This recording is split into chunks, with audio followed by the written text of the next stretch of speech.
Hi guys, welcome back to the channel for another video. Back to the 92-year-old aesthetic here at Grant's house, which you can tell because there's a straw hat hanging off the wall, which I don't think she's ever worn in her 92 years on this planet.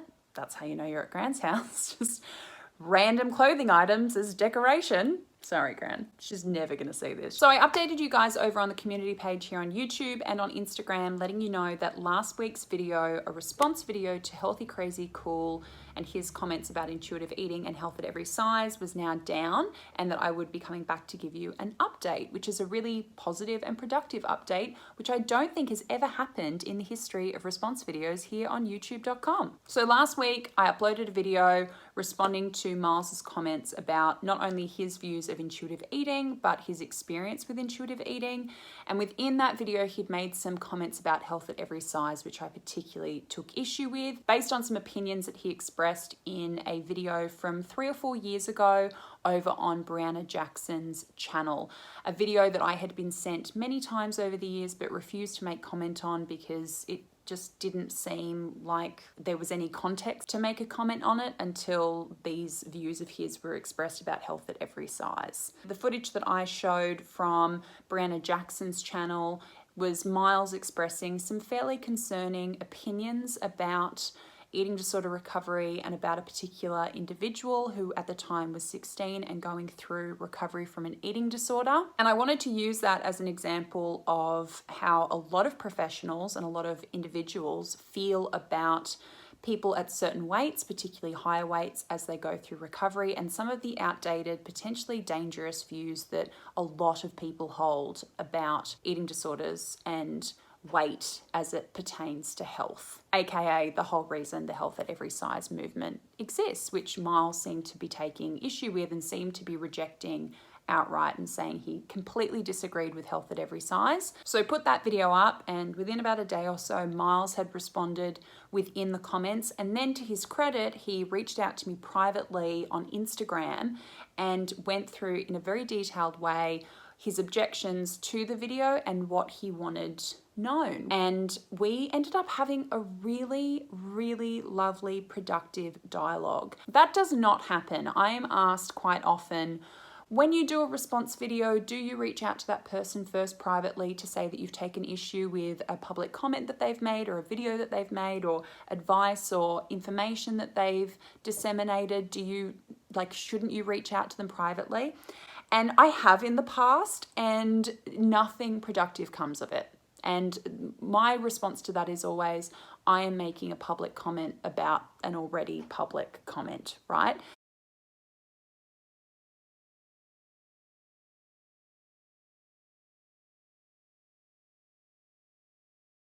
What tends to happen is that people ignore you, block you, double down, just act like nothing's happened. And if you're lucky enough to have a platform where you can hold some of those comments accountable, I think that if you do it respectfully, as I try to here, that you can have get to a productive outcome. And that's always the purpose of my response videos. It is not for drama, not for views, not for money, because if we get to a productive outcome, then the video does not stay up. It just doesn't happen very often. On some occasions when I've made response videos, people have taken videos down, or they've edited the footage, or they've clarified, or you can see that they're taking a little bit more care to research or to be more mindful of comments they're making and backing that up with research, or just being a little bit more wary of how they're communicating a message. The point is not personal. The point is to get to an outcome. And Miles and I absolutely did get to a really good outcome. So I have Miles's permission to share some of the points that we discussed over the last week without sharing voice notes or text, because I think that's a pretty garbage thing to do to somebody here on YouTube. But I will go into what we agree on, disagree on, and how we kind of came to an outcome. On the subject of intuitive eating, Miles took issue with the fact that I'd focused more on the health at every size comments rather than critiquing his comments about intuitive eating, and more so his experience with intuitive eating, which I would never critique somebody's experience with intuitive eating. What I took issue with was how he was describing intuitive eating. It just wasn't reflective of the book. I have confirmed with Miles that he has read the book, but in terms of the definition and the explanation, I I found it difficult to respond, which I've reiterated to him, because it just didn't reflect what was in the book. So that's what I would have critiqued, was his interpretation of the philosophy. But I have already done that many, many times, which he is just not aware of, and I don't expect him to go and watch all my old videos. In terms of his experience with intuitive eating, I have no criticism for that whatsoever. His statement in that video, in terms of his own experience, that it's not something he can try at the moment, and that, you know, he may not be able to try it. He's expressed to me that he would love to reach a point where it was possible for him. And that is totally in alignment with what I have said on this channel for many years, dating back 2-3 years ago, is that intuitive eating is not for everyone at every stage of their life.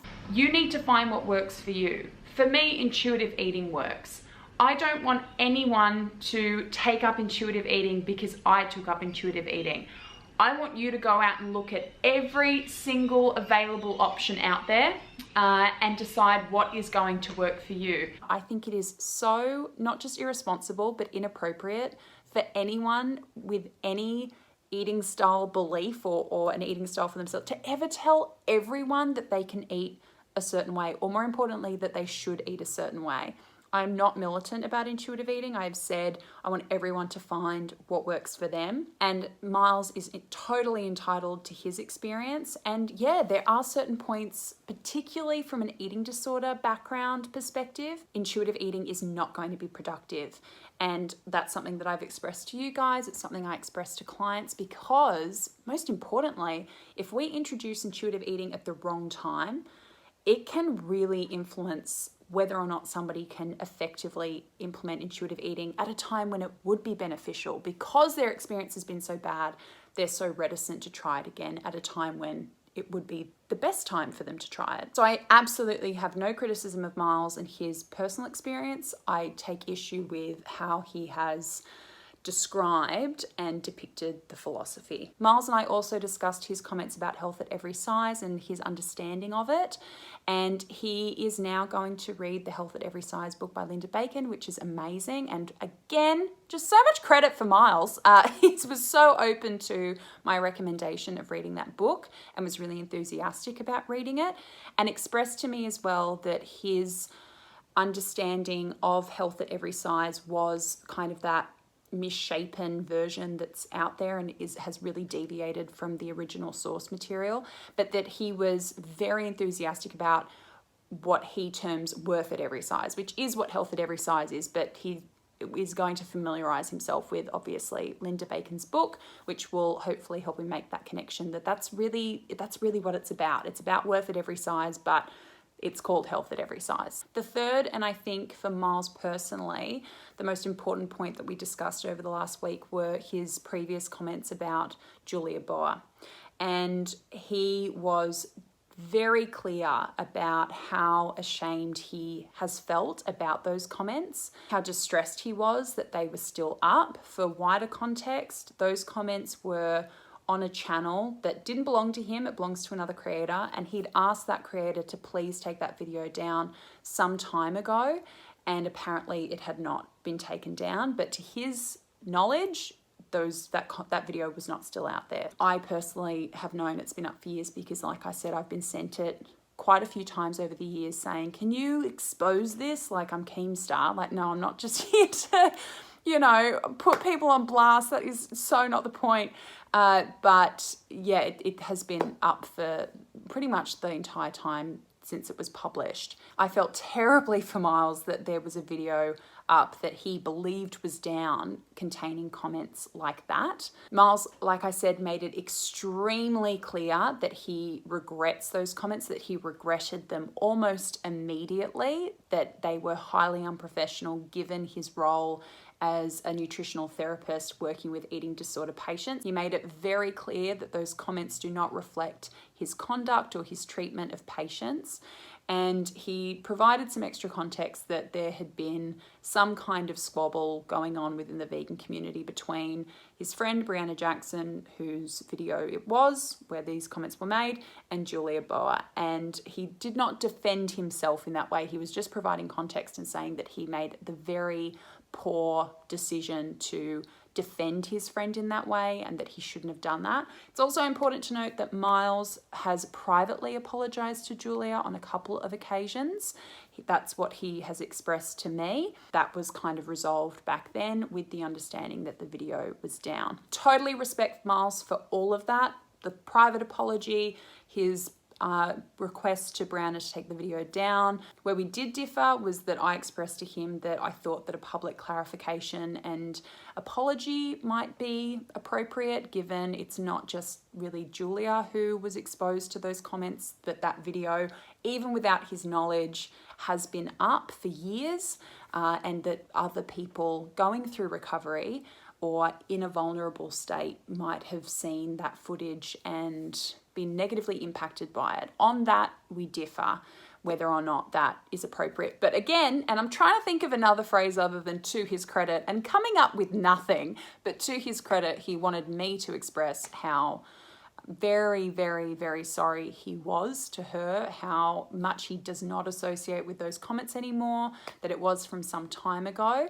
And I had told him, made it very clear that I had gone searching extensively for a clarification, for an apology, that I wanted to find something which reflected that he didn't hold those beliefs anymore, but that the logical conclusion I made from this footage I'd been sent over the years to now these dismissive comments about health at every size and saying he totally disagrees with it, my logical conclusion was that he still held some of those beliefs, and given he was in a professional position where he was impacting eating disorder sufferers, it was a salient connection and a salient topic to talk about. But because Miles was willing to have that conversation, to provide that information, to admit where he was wrong, to apologize where it was necessary, and also to be open to educating himself about a topic that, you know, obviously we were both taking issue with in terms of his comments about health at every size. He's now more than willing to go and read the book now that he knows the book exists, which is fantastic. I took that video down even before we reached the conclusion of our conversation because it didn't feel right keeping it up.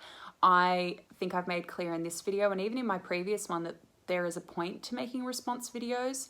I've actually just finished reading So You've Been Publicly Shamed by Jon Ronson, which is a phenomenal book, particularly for anyone who does have a public platform and is wanting to have uncomfortable conversations like these, that I think that there is an appropriate way to do this stuff, and just needlessly shaming and punishing someone who's more than willing to put their hand up and say, I was wrong and I don't do that anymore, and I'm also willing to continue to broaden my knowledge and my understanding and to educate myself, then there's no purpose in keeping material up which doesn't reflect the conversation you've had with someone, right? And your understanding of where they are now versus where they've come from. So I think this is a really great example of what's possible when you listen to each other, when you are respectful of each other, even if you are having an uncomfortable conversation, even if you are making a public comment about a public comment, there's a way to do it to keep the door open to communicating with each other and trying to get closer to the same point, which is what I said to Miles. I was like, we're being very mature. Who would have thought on YouTube? But we ended up getting much closer to the same point than where we started, and realized there's a big overlap in a lot of our beliefs to make sure that we're using our platform to encourage people to move towards food freedom and to be kinder to themselves. In that way, we're very, very aligned. And I think that we're both pretty open to looking at how we could even work together moving forward in that way. And yeah, I'm really grateful for the last week. I think it was really eye-opening for both of us, and I hope for you guys as well. I think it's a really good message at a time when politically and culturally, socially, it's cool to just yell and scream and see the point of difference rather than seeing where you overlap, and being so against broadening your horizons or understanding or being able to self-reflect. And I think we both did that this week. I would certainly be more open, thanks to Miles's conduct, to approaching somebody more personally before making a response video to say, look, this is what I'm going to put out there, and this is, you know, a statement that you've made. This is something that, you know, has come from you, and I just want to clarify these points.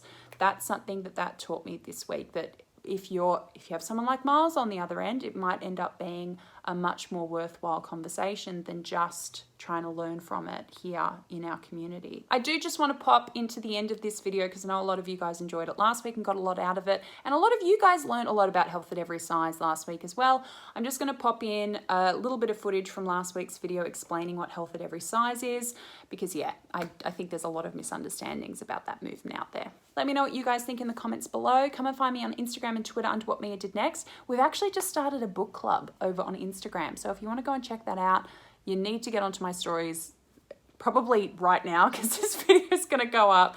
I just spat everywhere. And I know I'm going to be too lazy to take it out. Yeah, so you're going to want to go and check out my story like right now because it's going to disappear.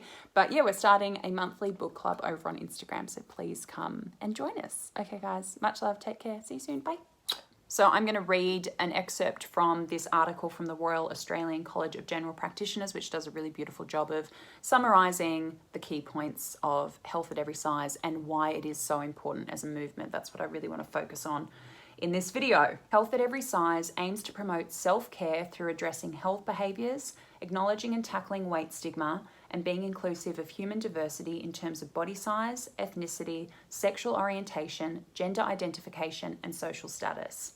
When people feel better within themselves, they are more likely to engage in healthy behaviours and feel motivated to take care of their bodies. Current public obesity interventions may be having the opposite effect through perpetuation of weight stigma. Weight stigma is a form of social prejudice toward people of higher body weight, one that elicits deep personal shame and can prevent people from engaging in healthier behaviours. And then this crucial paragraph. Haze has received bad press with regard to not focusing on weight. It has even been suggested that Haze actually promotes obesity. This is where the paradigm is misunderstood. Haze is not anti-weight loss. Rather, it does not promote weight loss as a health strategy. Key reasons for this are that weight is not a behaviour, and Haze focuses on addressing behaviours, and a focus on weight perpetuates weight stigma. Haze isn't for or against weight loss. It's acknowledging that an intentional weight loss goal from a research standpoint has proved to be pretty ineffective for the majority, and therefore we need to reshift our focus as to how we define weight and how we help people to engage healthy behaviours that lead to overall health and stop simplifying health down to weight loss equals good, weight gain equals bad, low weight equals good, high weight equals bad. The way that it's being interpreted and represented and criticised is not just oversimplifying the movement, but it is certainly misrepresenting it.